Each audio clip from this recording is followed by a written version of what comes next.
चलो इस क्वेश्चन में क्या दिया देखो, a bodies move 6 meter north, 8 meter east, 10 meter vertically upwards, what is the resultant displacement?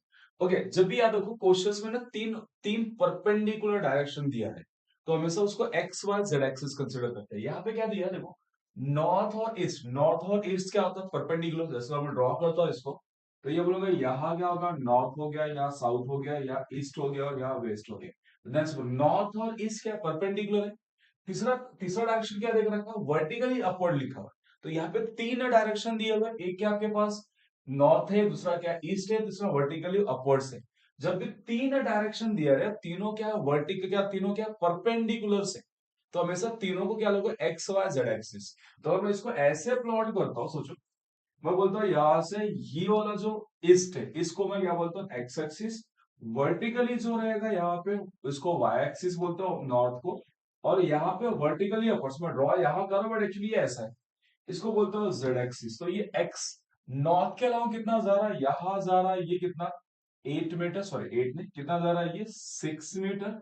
इसके अलावा कितना जा रहा है, इसके अलावा कितना जा रहा है 8 मीटर, एंड वर्टिकली कितना जा रहा है यहाँ पे 10 मीटर्स, लाइक ऐसा। तो मैं ऐसे मार्क कर सकता हूँ।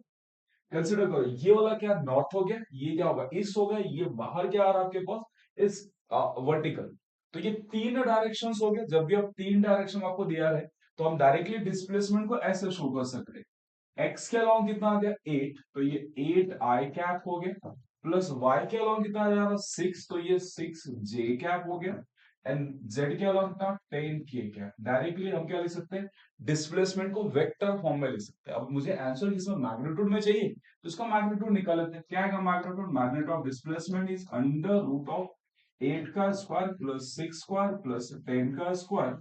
तो ये आ रहा है under root 64 plus 36 plus your 100, we can say under root 200, इसको लिख दो यहाँ से अंडर रूट 2 इंटू 100, तो ये आ गया 10 रूट 2। योर डिस्प्लेसमेंट कितना आ गया 10 रूट 2 है क्या ये आंसर, यस।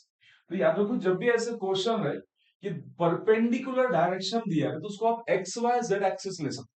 यहाँ पे तीन परपेंडिकुलर डायरेक्शन था, हमने उसको एक्स वाई जेड एक्सिस ले लिया। जब एक्स वाई जेड एक्सिस के अलोंग अगर आपको दिया है वैल्यूज तो हम उसको आई जे के फॉर्म में लिख सकते हैं। इतना याद रखना है, एक्स वाई जेड के अलोंग अगर वैल्यूज दिया है तो हम उसको आई जे के फॉर्म में लिख सकते हैं, एंड उसको ऐड करके बोलेंगे टोटल डिस्प्लेसमेंट। अब मैग्नीट्यूड ले लो ना, तो की पॉइंट्स क्या रखना है, जब भी वर्टिकल क्या परपेंडिकुलर डायरेक्शन दिया है तो उसको एक्स वाई जेड एक्सिस लेके आई जे के फॉर्म में लिख लो, देन मैग्नीट्यूड्स।